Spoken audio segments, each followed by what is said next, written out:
তাহলে ভাতা পেয়ে ভাতার হওয়া যায় না। ভাতা পেলে কিন্তু বিয়ে করতে পারবে না, বিয়ে করতে। রাজ্যে মহিলাকে নিয়ে অশালীন মন্তব্য বিজেপি বিধায়ক অসীম সরকারের।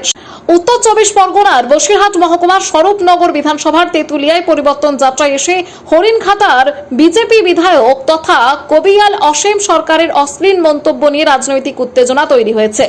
কেন্দ্রীয় জাহাজ প্রতিমন্ত্রী শান্তনু ঠাকুর, রাজ্যে বিজেপির সাধারণ সম্পাদিকা লকেট চট্টোপাধ্যায় তখন মঞ্চে বসে রয়েছেন। উঠে বক্তব্য রাখেন বিজেপি বিধায়ক, বলেন 1500 টাকা করে যুবক যুবতীরা পাচ্ছেন ভাতা, আর জীবনভর ভাতার পাবে না, বিয়ে করতে পারবে না, তাই পরিবর্তন করা দরকার। কি করেছেন?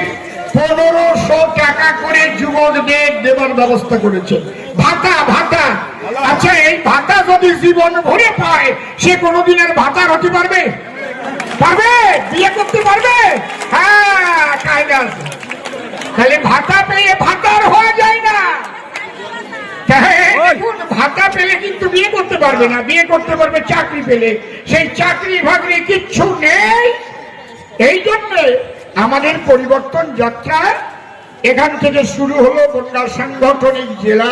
রীতিমতো রাজ্যের মহিলা যারা লক্ষ্মীর ভান্ডার পায়, যুবসাথীর ফর্ম ফিল আপ করেছে, একাধিক প্রকল্পের সুবিধা পাচ্ছে, তাদেরকে অশ্লীল ভাষায় এই মন্তব্য করলেন, বাংলার নারী সম্মানকে লুণ্ঠিত করলেন।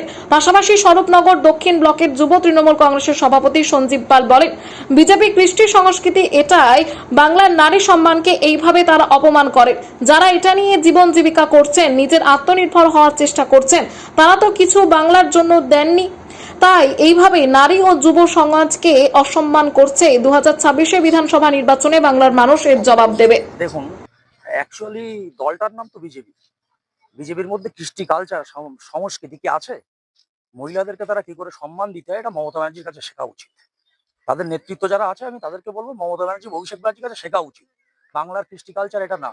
আমাদের যারা মায়েরা যারা আছে না, আমরা মায়েদেরকে, বোনেদেরকে আমরা প্রত্যেকেরই মায়ের দরজা দেই। আমাদের জননেত্রী মমতা বন্দ্যোপাধ্যায়, তিনি একজন মহিলা, তিনি আমাদের মুখ্যমন্ত্রী।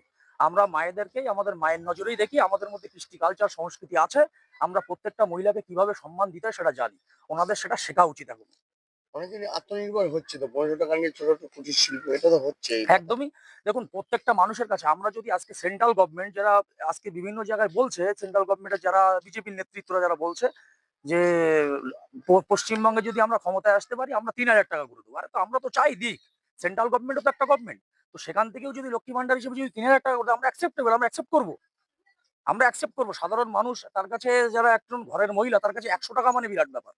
সেখানে 1500 টাকা মমতা ব্যানার্জি সরকার দিচ্ছে, এসসি সম্প্রদায়ের মানুষদেরকে 1700 টাকা দিচ্ছে, এটা আমাদের কাছে গর্বের ব্যাপার, আনন্দের ব্যাপার। তো আমরা চাই অন্য গভর্নমেন্ট দিক না, আমাদের অসুবিধা নেই। এইভাবে অশ্লীল মন্তব্য কি বাংলা নারী সম্মান? বাংলার নারীরা 2026 সালের বিধানসভা নির্বাচনে তার যোগ্য জবাব দিয়ে দেবে। যোগ্য জবাব 2026 বিধানসভা নির্বাচনে পেয়ে যাবে। এটা এফেক্ট আমাদের পশ্চিমবঙ্গের কৃষ্টি কালচার সংস্কৃতি আমরা কখনো, মহিলারা কখনো মানতে পারে না। মহিলারা কখনো অশ্লীল মন্তব্য মানতে পারে না, এবং বাংলার যুব সমাজ বলো বা যারা আমাদের বৃদ্ধা তারা মানতে পারে না। আমরা প্রত্যেকটা মাকে আমাদের মায়ের দেবী দুর্গার দরজা দেই। সেই দেবী দুর্গাকে অসম্মান কেউ মানতে পারবে না, কোনো সংস্কৃতি সম্পূর্ণ মানুষ মানতে পারবে না।